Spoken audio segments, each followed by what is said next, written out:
What's going on, everybody? Toby1 Shinobi here, and today I'm going to teach you how to win every single game in Chapter 6, Season 3, Galactic Battle. Maybe not every single game, but you're definitely going to be winning games a lot more consistently after watching this video, because there's a lot of stuff in here that is confusing this season. There's a lot of things like which guns are the best, what items are the best, what should I be carrying, I don't know. Everything's a blaster.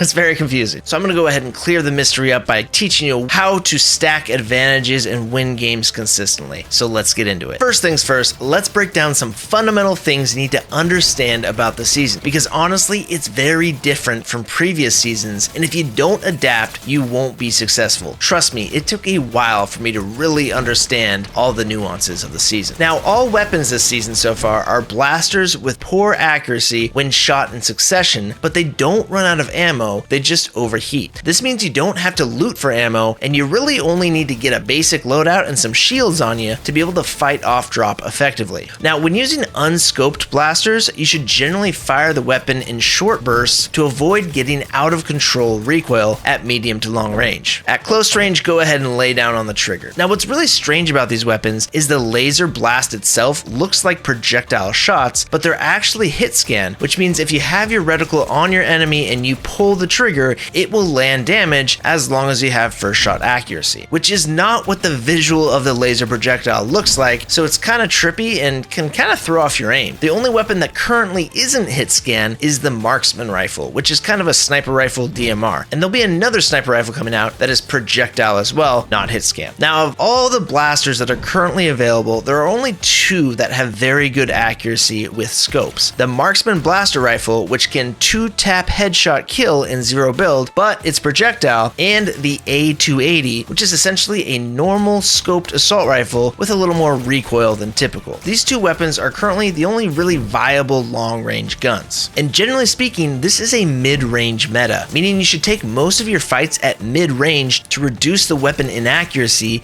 and get the most damage out of your blasters. Because with blasters, there's a lot of recoil, there's a lot of bloom that causes inaccuracy, and you get weapon damage fall off at longer ranges. So in these mid-range fights, you really want to utilize cover, such as cars, bunkers, bubbles, natural terrain, etc., to reduce the amount of damage you take in fights and just be more effective by allowing that bloom to reset every once in a while by dipping into cover and then peeking back out. If you take bloom battles out in the open where you're just firing full auto with your weapons, you're going to take a lot of damage and you're probably going to lose a lot of fights. So as of initial launch, there is very limited mobility in the game, which means that smart positioning, smart rotations, and smart use of cover are more important than ever. It also means that cars are very good for both cover and mobility. So always try to move around the map in a car if possible, and also keep in mind that cars are easily blown up this season due to the unlimited magazines in these blasters and being able to swap between blasters for no reloads at all and constant damage uptime. Now, I always recommend going for forecast towers if you really want to win games consistently. These forecast towers will give you the ability to see future storm circles and literally allow you to always be one step ahead of your opponents in the endgame. Your chances of winning in the endgames skyrockets if you can get the forecast ability and bunkers in your inventory, because you can just move to the next zone and set up with a bunker while your opponents scramble to get to zone, and you can pick them off from afar. Another great thing about the forecast towers is that the guards there drop chug jugs, which are easily the best healing item in the game and supply 200 total HP of shields or health. Forecast towers spawn in with about 1 minute remaining in Storm Phase 2 of 12, and you can see where the forecast towers are spawning from the battle bus on the map. You'll physically see large radio towers sticking up from the ground when you look around the map from above, but you won't actually be able to see them in the map user interface until they spawn in.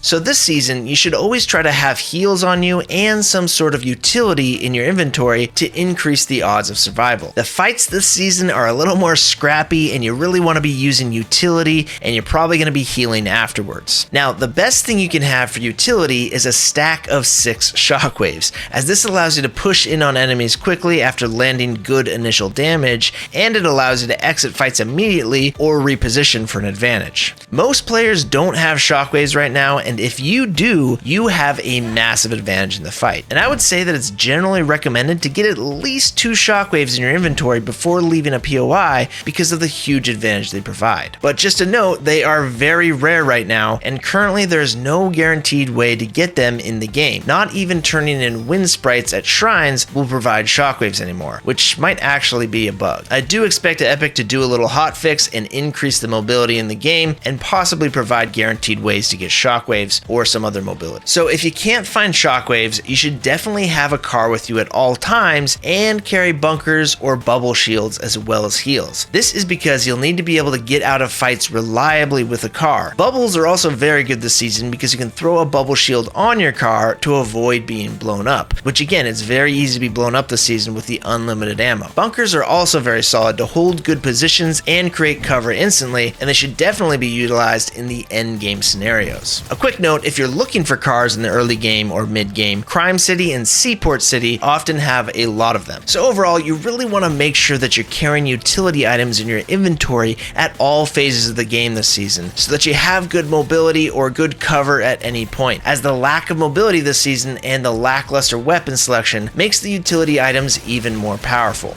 Now, there are a couple of new hidden loot spots added to the game. One is at Canyon Crossing, and the other is on the mountain south of Brutal Boxcars. Neither of them are crazy good, but they might be good for mid-game health or items in a pinch. The Canyon Crossing one is found at the top of the waterfall here, and the other one is down by the AT-AT on this mountain behind Brutal Boxcars. Now, in order to open up this one, you have to interact with the cannon on top of the AT-AT, and it will blow open a pile of rubble, which only has a couple chests and a couple barrels, and allow you to get into the loot cave, which again is nothing crazy. Now, as far as weapons go this season, I really recommend having two specific weapons in your inventory, and that is the scoped A280 and the F11 blaster. Yeah, these weapon blaster names are all so confusing, but yeah, the A280 and the F11 shown on screen here are kind of the meta. The A280 is great at long to medium range. The F11 is very good for medium to close range and will actually usually out-damage the current scatter shotguns at close medium range. So basically you can just put that F11 at closer ranges and spray them down and just don't worry about carrying a shotgun. Now, if you can get a mythic version of these weapons on your drop, that will give you a huge advantage. There's a mythic A280 scoped blaster and a mythic F11 blaster.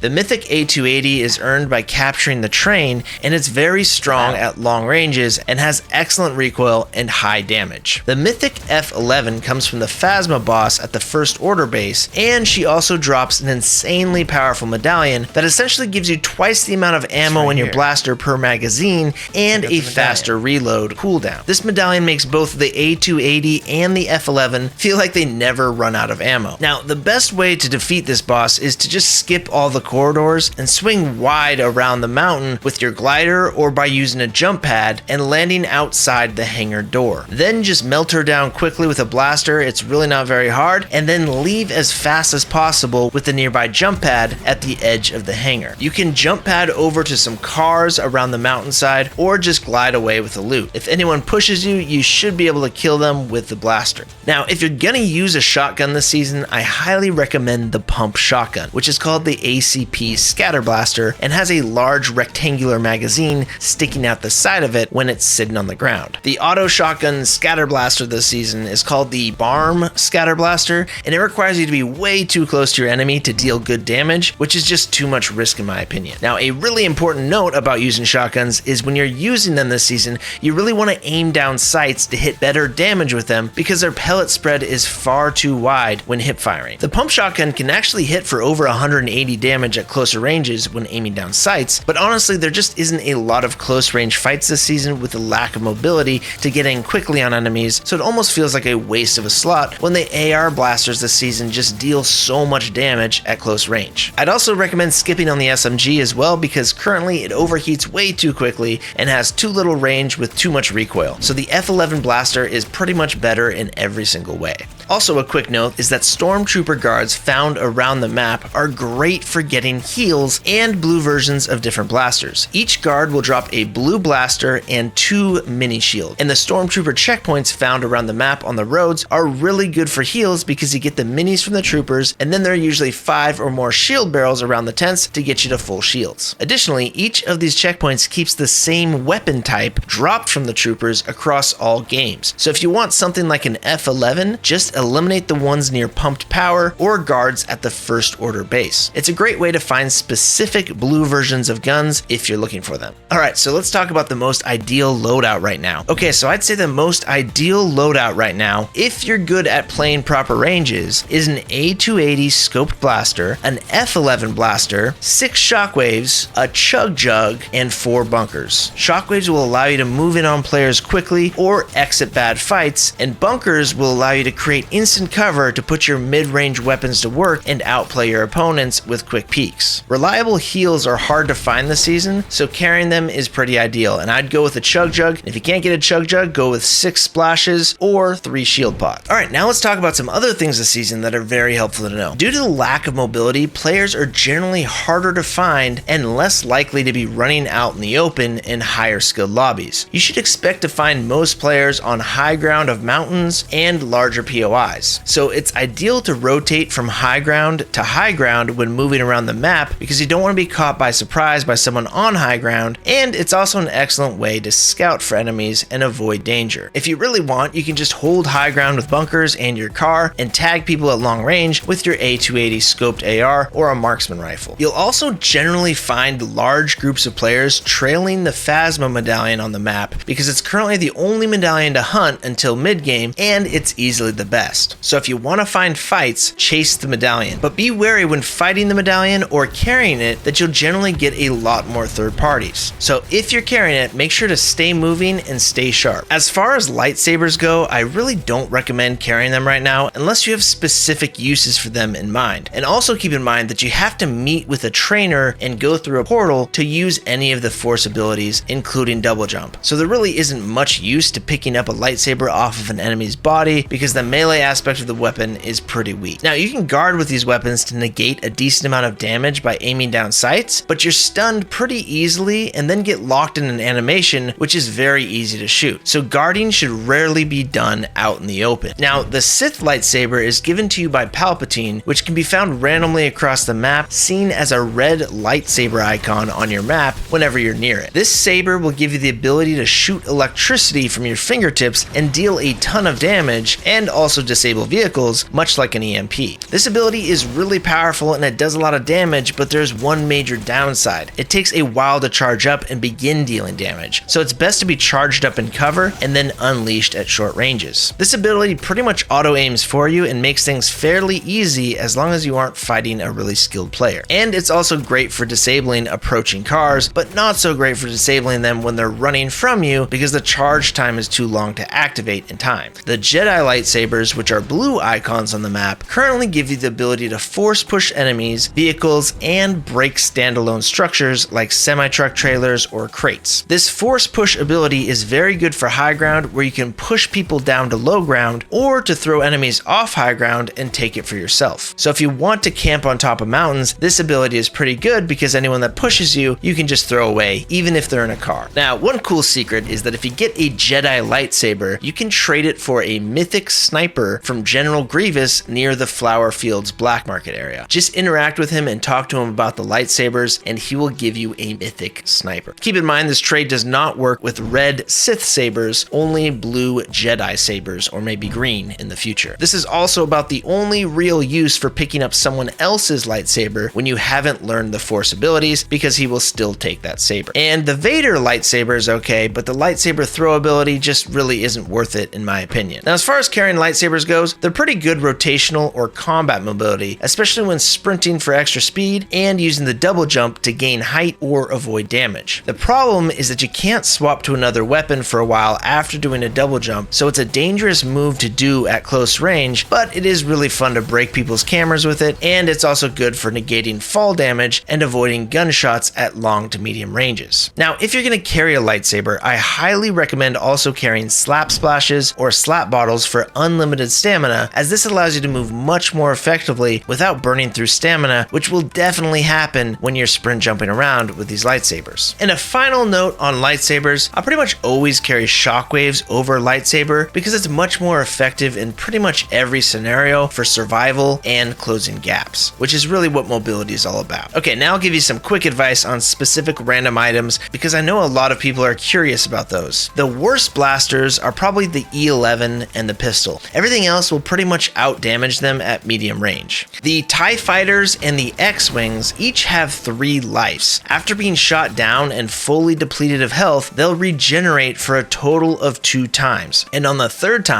they'll blow up. So if you see a damaged aircraft, shoot at it until its health depletes to see if you can bring it back to full health and use it yourself, or just blow it up again. Now, I don't really think the TIE fighter or the X-Wings are worth using because you get so easily focused by the entire lobby and everyone has infinite ammo, but they are pretty decent for rotating around the map. And one nice thing is if you get shot down, you can kind of use them for cover and then use them to run away again once they've regenerated health, at least until they're on their 3rd life. Now, the blasters on these aircrafts actually do a ton of splash damage, but they also fly pretty slow and they're pretty inaccurate, so you have to be smart about using them in combat and stay at pretty low altitudes to reduce the amount of angles you can be hit from. Pretty much everyone in the lobby is going to shoot at a giant slow moving target when they have infinite ammo and nothing else to shoot at. Another crazy thing about these aircraft is that the shots will go through bubble shields and break structures very easily. There are also new explosive items called thermal imploders that basically blow up any structure it touches within a 5-meter bubble, but the detonation time is very long and they don't do very good vehicle damage either. So these thermal imploders really aren't worth carrying unless you want to grief people's cover. There are also dead llamas in the snow biomes with spilled piles of confetti guts that are a reference to Luke hiding in a dead tauntaun. When you hide inside these llamas for a while, they'll heal your green bar health to full. Alright guys, those are all the Chapter 6 Season 3 initial launch tips that I have for you, but I got a lot more coming. Now, if you enjoyed this video, please click the thumbs up button. If you didn't like this video, click the thumbs down button. That is really going to help the YouTube algorithm understand what you want to see in your video feed, and it's going to help me understand what content I should be making for my audience. And if you found this video exceptionally helpful, you should definitely subscribe to the channel and consider using code TobyWantShinobi in your Fortnite item shop to help support me and my family. That would mean the world to us. Thank you. And if you want to be alerted about the next game-changing Fortnite Zero Build video that I drop, make sure you're subscribed and you've got the notification bell clicked. And speaking of game-changing videos, you're definitely going to want to check out this one. Have yourself a wonderful day. Shinobi out.